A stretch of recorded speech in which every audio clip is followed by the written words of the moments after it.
having a childhood myself that was kind of different and not exactly the straightest childhood. There were a lot of roads, turns, and so I wanted to be a beacon for a child that was going through the same thing. Unfortunately, the foster care system is overloaded. There aren't enough caseworkers. I think there's maybe not even enough foster families, and caseworker who has dozens and dozens. I don't know how many kids they have. They just don't have the time to pay attention to the details of a child's life. It's way a whole lot more than taking in a foster child. There's a lot more to it. When I first came on, our advocates were pretty much retirees, folk who had a surplus of time to be able to dedicate to this work.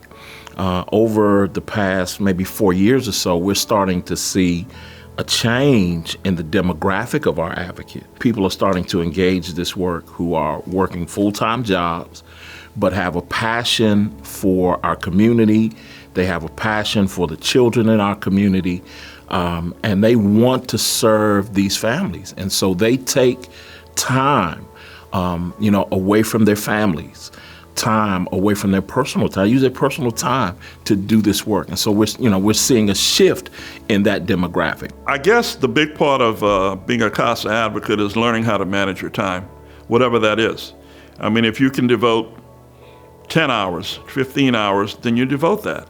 I work full-time from home, 40 hours a week, just me in my office. I work with students, so this is like after I'm done my workday and I walk my dog and I make dinner, I log on, I see if there's anything new that I need to update on, write a report, but it doesn't consume, my everyday life where I can still do everything else, but I still have time to do it.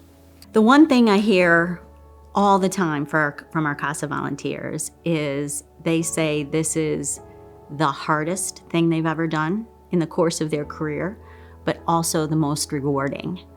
And that's something that really sticks with me because this is tough work. The amazing energy you feel every day when you could touch a kid's life. And I look at the numbers. I'm like the, executive director who wants to count the number of kids we serve. That keeps me motivated, and I know that's what keeps our volunteers motivated, the knowledge that they are touching lives and making a difference. I have learned how horrible it can be for children to be pulled from their parents. They were pulled from their mother, how traumatic that is, and the trail that they have to go down through this process. I am very sympathetic to all the people in the case. I know that, life doesn't always go your way. And so sometimes the people, the mother and the fathers, need a little more encouragement. Like the mother of the child I have now, the first day I saw her in court, she said, "I'll never get him back." I was like, no. They're going to give you a list of what you need to do. If you do all that, they'll have no reason not to give him back to you. And she was like, okay. So at least it gave her a start, and she ended up being successful. I think she will get the child back in a couple months. Another good thing about CASA is you do have a lot of support. If you're thinking about volunteering and you're not sure, because you're not sure if you know what you're doing, there's a really good training at the beginning, and then there's a program called Chat and Chew where you have an opportunity to meet with other CASAs, and people are talking about, well, I'm just achieved this success with this kid, or like, I'm kind of at a dead end right now, I don't know what to do next.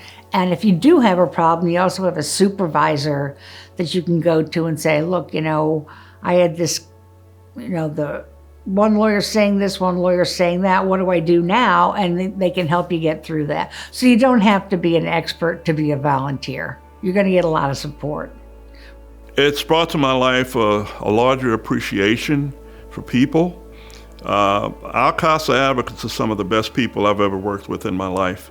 They come from all aspects of life, age groups, professional backgrounds, social experiences, and I really appreciated that involvement with all of these different types of people.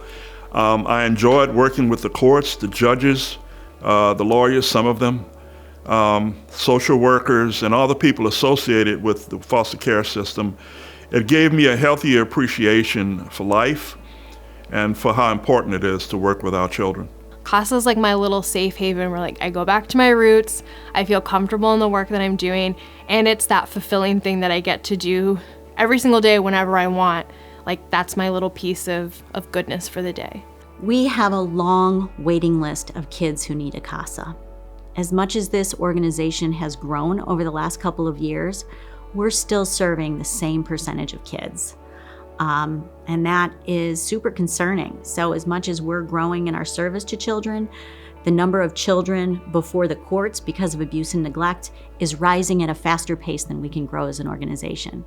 So we need more volunteers to serve more children, and we want to be supportive of our volunteer efforts. We want to make this the best volunteer experience a person can have, because they will walk away feeling like they made a meaningful difference, and we need them.